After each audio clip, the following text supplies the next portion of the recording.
Welcome again to Joe Stunner Boxing. I hope you're surviving the heat. I'm just about surviving it. Definitely salad and freezing cold water weather, isn't it? But yeah, let's talk about Galal Yafai and his upcoming opponent, who is Francisco Rodriguez Jr. This fight will take place tomorrow, Saturday. And yeah, I mean, it's in Birmingham, so I suppose you could say that Galal's got home advantage. He's expected to win because he's facing a former world champion, but this guy was a unified champ, Rodriguez, at minimum weight. He won the WBO title initially and then unified it against the IBF champ. But this is deceptive because it has to be said that Rodriguez Jr. is nobody's fool. He is a good fighter. He's got 39 wins with 27 KOs, 6 defeats, 1 defeat by stoppage and 1 draw record. The stoppage defeat was to Chocolatito Gonzalez, who, as we know, if you know anything about the lighter weights, one of the greatest lighter weight guys of the last 50 years.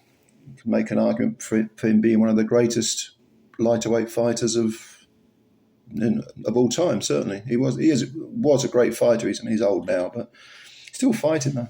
He's about 40, 41 or something. So losing to a prime Chocolatito, even if it was by stoppage, it was a 7th round. That's not a shame. There's no shame in that. But if you look at Rodriguez Jr.'s minimum weight days, like I say, he won the WBO title first, and then he fought Katsunari Takayama, who was the IBF champ, in what was a barn burner. I mean, it was one of the best fights of the year. Takayama got floored in the 3rd round, but the rest of it was nip and tuck. Very, very, very good fight. Very good fight indeed. I mean, go and have a look at it if you ain't seen it. He also, he's fought actually as high as super flyweight. This is the thing, in minimum weight unified champ, but he's fought as high as super fly. He did challenge Donny Nietes, a Filipino fighter, when Nietes was in his prime. At the time, Nietes was WBO light flyweight champ and Ring Magazine champ, and that was in 2014, 2015 maybe, 2015 I think. And then he lost that fight. Again, I mean, no shame in that. He fought Kazuto Ioka. That was a fight that, did he fight him? Yeah, he did, because he lost that fight. Yeah, sorry, I'm doing this from memory. I'm trying to think. But like I say, he's been up as high as super flyweight. Oh, I shouldn't forget WBO flyweight title. He fought Junto Nakatani, who, as we know, is flying high at the moment. And yeah, Nakatani outpointed him. But again, he gave Nakatani plenty to think about against Nietes, against Nakatani, against Ioka. Yeah, I mean, he gave him work. I mean, you could say, if you look beyond minimum weight, you could say that Rodriguez Jr. has lost to all the top names that he's faced. But I don't know, sometimes that creates an illusion of a fighter being a gatekeeper when actually he's much, much more. So I don't think this is a foregone conclusion for Yafai. And the reason I say that is because Yafai, he's only had 9 fights, only had 9 pro fights. Okay, Olympic gold medalist, right? He's got 7 KOs. But if you look at a couple of his earlier fights, and it seems almost churlish to sort of, criticize a guy who's only had 9 pro fights, but if he's going to fight at this level, you got to do it. I mean, he had some. It's like when he fought Garcia,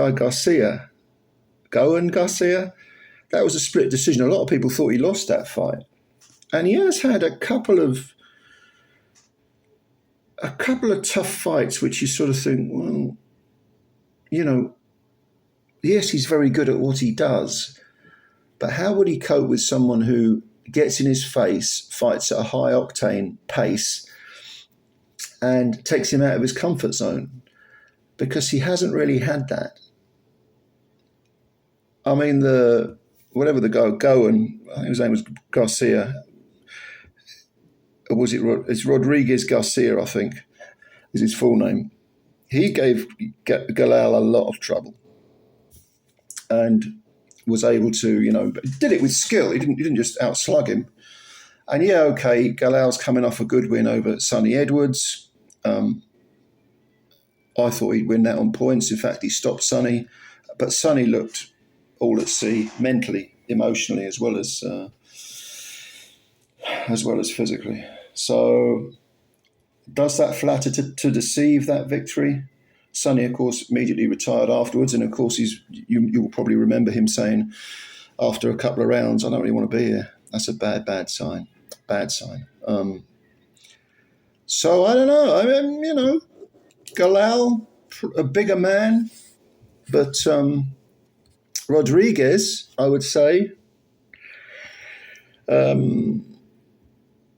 yeah, I just got a feeling about this fight. This is going to be tougher than perhaps we expected. I mean, perhaps we expect. I assume that Hearn has matched Galal with Rodriguez because Rodriguez has lost a lot of fights beyond minimum weight against very good men. So he's got a very sort of good record, good resume. But at the same time, 6 defeats, that's a good men. Let's see if Galal can stop him. But Galal should be able to win this. He should be able to win it. But that marauding style of Rodriguez mixed in with plenty of skill. I just wonder if this might be a tougher night for Galal than he expects. Now, probably Hearn thinks Rodriguez is on the downside of his career, and he could be right. Maybe Rodriguez Jr. is past his best. He probably is.